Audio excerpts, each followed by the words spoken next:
бажыдағы, салықтағы, башқа қаржы полициясындағы. А сен эмне ишиң бар? Сенің қандай ишиң бар? 3 жылдың ішінде Қырғызстан мындайынан 4 жолы айлам кетпеді, төгөрөм кетпеді. Чөнтөккө қол салғандарды емес. Егер нақта Қырғыз болсаңар, бюджетке қол салғандар сында болғылачы. Миллиардтап ақша урдатқандарды айтып сында қылачы. Жаңы адамдар менен барабыз, бұны аз күнде біз жария кылабыз. Ачуучундукты бир гана биздин Фабула ТВ YouTube каналынан угасыз. Жазылууну унутпаңыз. Саламатсыздарбы, урматтуу көрөрмандар. Бүгүн биздин конокто Кыргыз Республикасынын Жогорку Кеңешинин депутаты Рыскелди Момбеков Чыныгыч келип отурат.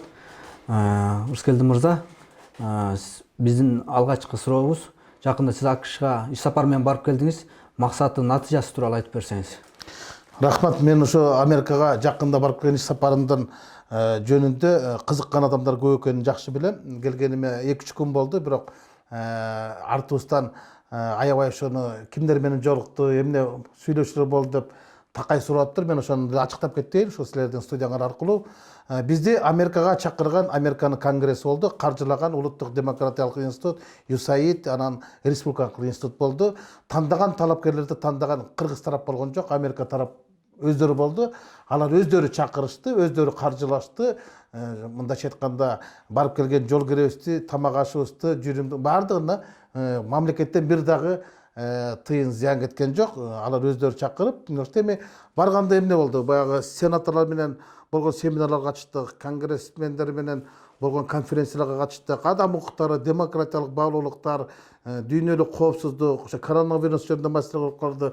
Акыркы дүйнөдөгү аламдашкан алкакта болуп жаткан ар кандай проблемалардын тегерегинде бир топ мамлекеттен барган делегациялар, ошо Американ конгрессмендери менен ой бөлүштүк. Кыргызстан жалгыз эле ошол партнерство деп коет, өнөктөштүк, демократиялык өнөктөштүк деп коет комиссия. Борбордук Азиялардан же болбосо постсоветтик мамлекеттердин ичинен жалгыз эле Кыргызстан мүчөбүз. Анан алар Кыргызстанга да квота берип депутат чакырып алышты. Бунун эч кандай деле сыры жок.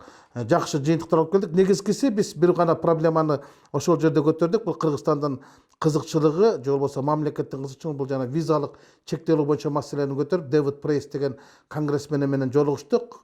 Ага түшүндүрүп айткандан кийин ал дагы бул маселе катачылык болгонун, Американын мамлекети буну алешемдик кылып кабыл алып койгонун, Кыргызстан андай мамлекеттердин катарына киргенге татыксыз экенин, мен деле ошол жерде маселени көтөргөндө айттым. Эгер силер бизди чындан эле демократ аралчасы деп мактап келесиңерде гана Африканын аралчасына теңеп койгонуңар бул калыстыкка жатпайт. Андыктан кайра карап чыгыңыздар дедик. Эми Дэвид Прейс баштаган Американ конгрессмендер май айында Кыргызстанга келет, анан калгандары ушул жактан да сурашып атат. Негизи биз ушул маселени Американ конгрессмендерин жеткизе алдык, ошол жерден көтөрө алдык. Бул маселени алар эртеси күнү эле конгрессте көтөрүлүп, Американын ошо ички иштер министрлигине тапшырма берилди. Кайра карап чыккыла, бул Кыргызстанга кара тизмеге киргенге катачылык болгон деп Трамптын буйругунун негизсиз экенин маселени айтты.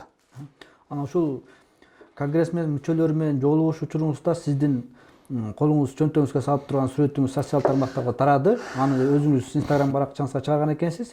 Ушул боюнча аябай сындар айтылды да, бул маданиятсыздык. Эми кыргыздар кызык эле элбизде ошо кыйкым эле издеп турасыздар, стакандан да ушул жерден бир кыр чыгарыш керек болчу да. Ал сүрөттү мен өзүм чыгардым. Ушул мен жакшы кабар менен жакындар менен бөлүшүп коеюн, Instagram баракчама чыгарып коеюн деп, анан ошол жерден бир 10 сүрөттү чыгарып койсом, 10 сүрөттүн ичинен карап отуруп, анан ошол жерде менин чөнтөккө кол салып, анан Марлен Абдрахмановдун бутун көтөрүп турган сүрөт чыгарып алып турам. Анан булар деген эмне, Кыргызстан жүзү да дейт. Чөнтөккө кол салгандарды эмес. Эгер накта Кыргыз болсоңор, бюджетке кол салгандар сында болгулачы. Миллиардтап акча урдаткандарды айтып сында кылачы, мен эмес. Анан кийин эми ал жерде кол салганым бул чын. Ал эч кандай неме эмес. Мен танапис учуру болот. Ошол эртең менен 8ден 10го чейин, анан кийин дагы 12ге чейин болот да, бирок ошо 10дон менен 12 ортосунда 15 мүнөт кофе брейк деп коет. Кофе ичип, бираз ажатканага барат, суу ичет, нарбер басат, буттар уюп кетет, эс алып, анан кулуараханан таанышат, анан бири-бири менен визитка алмашат, анан ушундай алака танапис бар, кулуарах деп коет. Анан ошол учурда мен ошо Улуттук демократиялык институттун мурдагы жетекчилердин бири менен кезигишип турганда, ошо сүйлөшүп турганда чөнтөгүмдө кол салып турган бул чындык. Эми ал жерде бири тамек тартып турат, бири колуна кофе кармап турат, бири дагы кашык кармап турат, бири дагы башка нерсени кармап турат. Кеп анда эмес да. Кеп сен ошол жерге барганда бут көтөргөндө эмес Марленим, кеп маселени көтөргөндө да, кеп кол салганда эмес, кеп сөз салганда да. А унчукпай отуруп келсең анда дагы айтмак. Булар унчукпай отур деп. Уктап үргүлөп келсең айтмак, үргүлөп уктап не барды депчи. Эми Кыргызстанга азыр кыйшык басып койсоң дагы сени сынайт да. Мен андан эч кандай бир этикалык бир нормаларга бир не деп каршы эле турган. жок, мен бир нерсени буза койдум деп бир мен өзүм бир кечирим сурап тургандай бир иш кылган жокмун. Мен сыймыктануу менен айта алам. Биз жок дегенде бир чоң иштерди чечип келе алдык.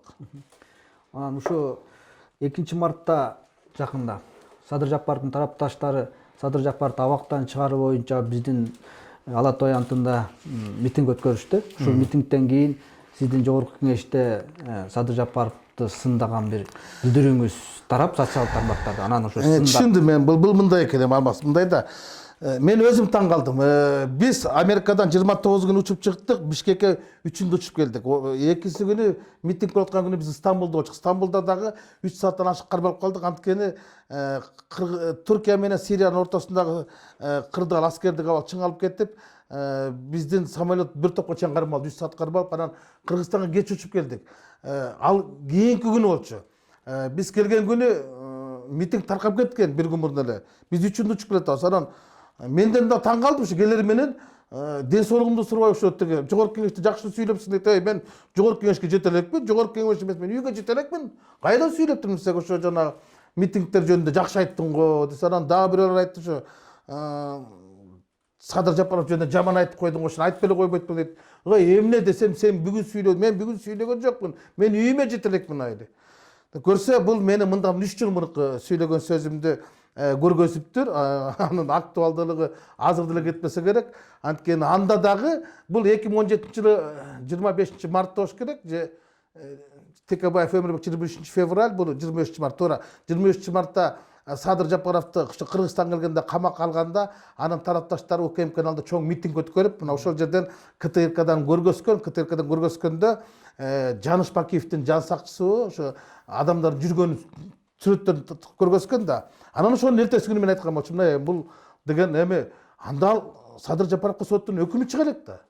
Анан ошондогу митинг жөнүндө мен өзүмдө пикиримди айтып, айткан нерсени эми бүгүн айтты кылып 3 жылдан кийин көргөзүп атыптыр да. Анан эми анчалык деле кажети жок болчу. Бирок ал пикирим бар болчу. Ал эми мурунан чыкканда аны эми көпчүлүк ушундай көрүп калыптыр, туура ушул күнкүгө туш келип калыптыр да, мааниси дагы маңызы да өзгөргөн жок. Анткени дагы ушундай митинг болуп атат. А тургай ошол айрым министр, губернаторлордун бардыгы эле чалып сурап атпады. Качан кайсы токто сүйлөдүң, молодец деп. Кээ бирлер рахмат айтып атты, бийликтегилер. Бизди аябай колдогон турбайсыз, рахмат. Сага орден бериш керек, молодец депчи. Анан ичимен жылып койду. Дагы бирөөлөр сөгүп атты, ашатып, сен ушуларды кайсыга коргоп атасың? Алар сени жылгатып атыптыр депчи. Эми чындыктан качып кутулбайсың барды. Ушу жакында жогорку кеңеште бейекбет уюмдар тууралуу мыйзам талкууланып кабыл алынды биринчи окуудан. Анан ушул мыйзамга сиз каршы болуп келаттыңыз эле, эмнегедир добуш бербегенде макулдук берипсиз. Мен алмаса азыр жанагы жерден дагы бир нерсени кошуп айтып кетейинчи. Садыр ошо Жапаровдун ошо митингинен кийин дагы ошо мен жана баракчама жазып атпайбы, сиз эми ушундай көз карашынан чыгып, ал менин ошол кездеги көз карашым болчу. 3 жыл мурун көз карашым болчу. Азыр көз карашың өзгөрдүбү ошондо? Жок, мен эми көз карашым өзгөрдү десең анда бунун деле мындай куйтуп турбайбы деп айтыш мүмкүн да. Убакыт өткөн сайын саясат өзгөрүп атат, туурабы? Саясатка караса көз караштар өзгөрүп атат. 2 жыл, 3 жыл мурун анда ким президент, ким премьер эле. Ал кезде кимди президент болот эч ким билчү эмес. Ал кезде азыркы абакта жаткандар абакта жаткандар эч ким билчү эмес.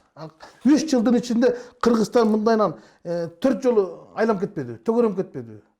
Анысы ардындай мен бул өңүттөн айтып атам, эмне үчүн айтып атам, Садыр Жапаровдун тарапташтарыначы ал кездеги алардын акциясына мен ошол кезде берген баам ошондой болчу.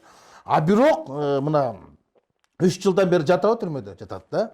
Азыр булардын тарапташтары айтып атат, чыгарды атат. Мен буларды колдойм эмнеге дебейсиңби? Бул мен саясат көз караш өзгөргөндөр эмес. Ал менен тең камалган адамдардын баардыгын чыгарып жиберди. Бекболот Талгарбеков, Бектур Асанов, Кубанычбек Кадыров, Марат Султанов, Төрөбай Койлубаев, Тойгон Калматов, дагы бир топ 20-га жакын адамдардын бардыгы бири амнистия менен чыкса, дагы бири кылмыш кыскартылып чыкты, калгандары соттарда чыгарды, ушинтип чыгарды дагы туура эле ошондой кылмыш менен жоопко тартылган Садыр Жапаров бүгүн кармап турат. Анан анын тарапташтарын жаны ачкан оштон болот атпайбы? Анда баарын чыгарбаш керек болчу да. Анда кайра алып келип киргизсен, тигилер да тынч болот, каршы кылып да кой аман болот. 20 жылга камалган, 15 жылга камалган, мамлекеттик күч менен баса алабыз деп айыпталган адамдардын баардыгын чыгарып жибербедиби? Тиги сары урун баш кылып, тиги Талгарбековдун төш кылып туруп. Анан буларды кармап турса, айтат да, бул деле 3 жыл отурбады депчи. Андан башка дагы андан да оор кылмышкан адамдарды качырып жибербедиби? Атайынап сот менен чыгарып туруп, кээ бирлерин атайын кылмыштын козгоп туруп, анан кийин мамлекеттен чыгып кеткенге чейин мүмкүнчүлүк бербедиби? Анан ошолор өңүттөн алып караганда, ошолор менен бирдей шартта камакта жаткан адамдар менен үйдө жатканда караганда анда чыгарыш керек болчу да. Мен ошону айтып коеюн дедим да. Анан жана суроого айтып келсек, жогорку кеңеш бейөкмөт уюмдар тууралуу мыйзам кабыл алды биринчи окуудан. Анан ушул боюнча коомдо дагы, анан жогорку кеңештин депутаттарынын арасында дагы кайчы пикирлер айтылды да. Анан сиз буга мыйзамга каршы болуп келаткансыз да. Анан добуш берүүдө сиз макулдук берипсиз. Ошону мен 2-3 күн мурунбу же кеше күнү кайсы бир сайттан мүмкүн Акпресс 24-ке жумашкыртта, что поименное голосование депутаттар жогорку кеңеши по законопроекту о некоммерческой организации деп анан кийин мен да фамилиям жүрөт да, Момбеков За депчи, мен жумушка чыкпасам, мен эч кимге тил кат бербесем, талкууга катышпасам, добуш берүүгө катышпасам, анан кантип Момбеков добуш бере алат? Эч ким. Ал мен үчүн бирөө добуш берип коюп туруп, ал мен эртең эле барганда чакыртып алам, экинчи окууда да мен өзүмдүн пикиримди, үчүнчү окууда өзүм билдирем. Мен бул мыйзамга эмне үчүн каршымын?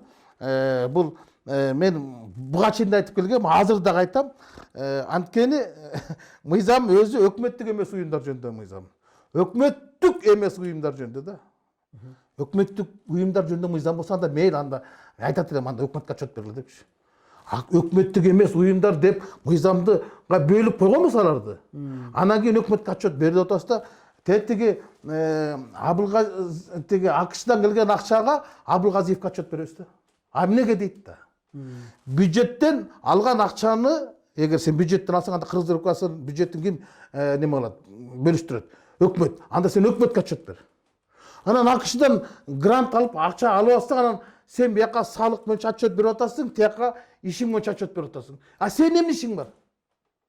Сенин кандай ишиң бар? Логика туура келбейт. Логика эмес, баш мыйзамга да туура келбейт да. Өкмөттүк эмес уюмдардан өкмөткө отчет берип атпайбы. Өкмөттүн өзүнүн алдында уюмдары бар, ведомство бар, министрликтер бар. Сен кыйынсыңарбы? Бажы дагы азыр ачыктыкты айкындап алгыла.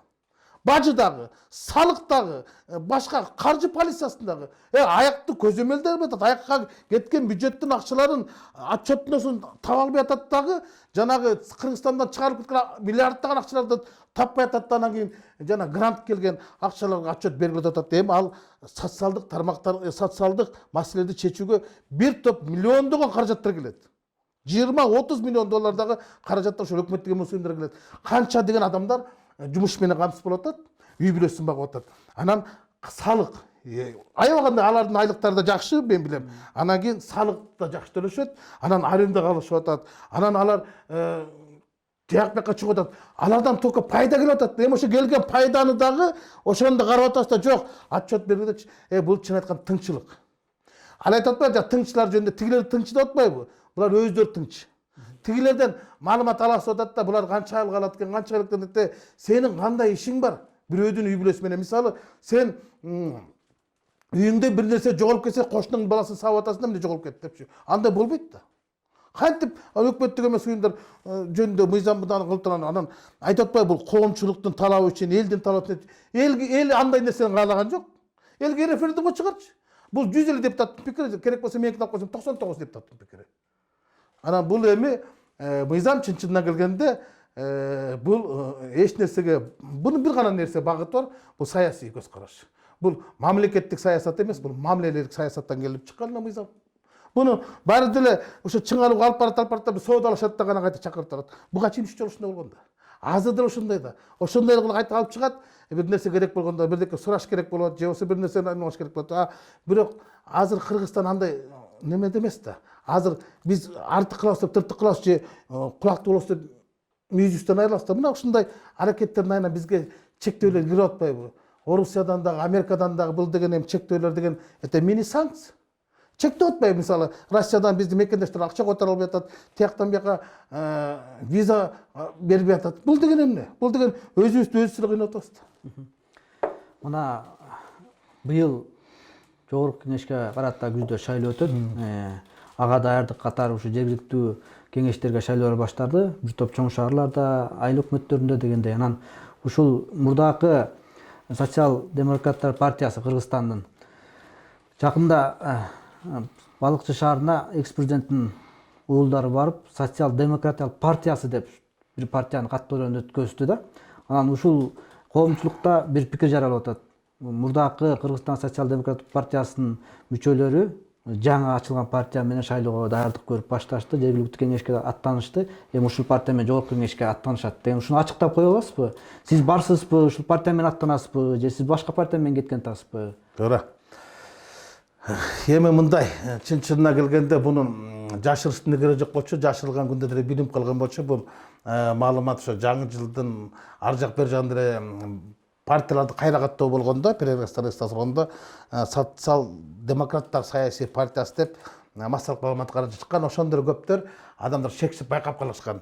Буну эми жашырып турган эч нерсеси жок. Биз билгенбиз, эртеби кечпи былтыркы жылы партиянын экиге бөлүнүп, эки съезд өтүп, эки саясий кеңеш болуп, Атамбаевсыз Атамбаевдик болгондон кийин эле бул бүлүнгөндөн бүчүк албайт, бөлүнгөндөн бөлүп албайт.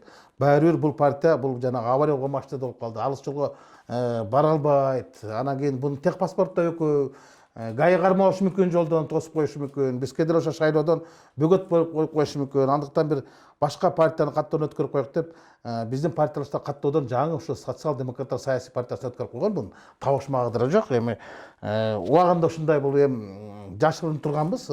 Баягы запасной аэродром дегенде болуп турупчу. Анан бирок эми азыр убакыт көргөздү, партиялык менен соттошуулар дагы 25-не жылдырылды. Андан нары жылатылган болсо партия чоң шайлоого бара албай калат. Ошон үчүн чукул арада биз мына жакында ошол эски СДПКнын ардагерлери же болбосо башынан СДПКда келаткан партиянын ысыгына, сууна күйүп чыдаган, партиядан кыйын күндө партияны тыштап качып кетпеген эскилердин баардыгы калды да. Основной костяк деп коет, негизги өзөгү калды. Ошолор ушул партиянын курамында шайлоого барат.